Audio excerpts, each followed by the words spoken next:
کسی ایک نے سوال کیا کہ جب خداوند متعال نے سب کے رزق کی ذمہ داری لی ہے تو یہ جو مختلف مکانوں پر مختلف جگہوں پر انسان بھوکے مر رہے ہیں، افریقہ میں فلاں جگہ، انڈیا میں، پاکستان میں، غریب فقراء پوری دنیا میں، تو اس کے خداوند متعال نے اس کے رزق کی ذمہ داری نہیں لی تھی؟ کیا یہ مخلوق خدا نہیں ہے؟ جواب کیا ہے؟ جواب یہ ہے کہ خداوند متعال نے سب کے رزق کو زمین پہ اتارا ہے، لیکن حکمت کے ساتھ اتارا ہے، ایک نظم کے مطابق اتارا ہے، تربیت کرتے ہوئے اتارا ہے۔ اس کا حق اس کے مال میں رکھا ہے، اس کا حق اس کے مال میں رکھا ہے، اس کا حق اس کے مال میں رکھا ہے۔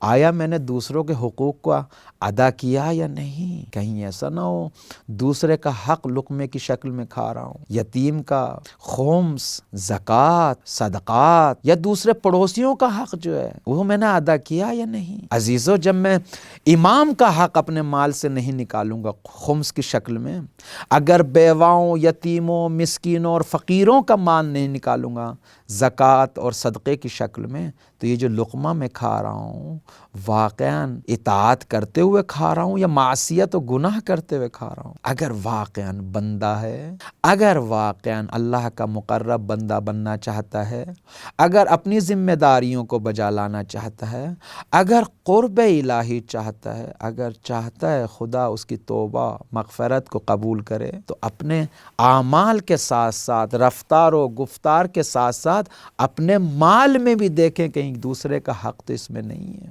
بہت سخت مسئلہ ہے عزیزو، کیسے ہو سکتا ہے میں اپنے مال سے خمس نہیں دیتا ہوں، لقمے کھاتا ہوں، کھانا کھاتا ہوں، اپنے بچوں کو کھلاتا ہوں؟ اس میں امام کا حق ہے، خدا کا حق ہے، رسول کا حق ہے، غریبوں، یتیموں، مسکینوں کا حق ہے میرے عزیزو۔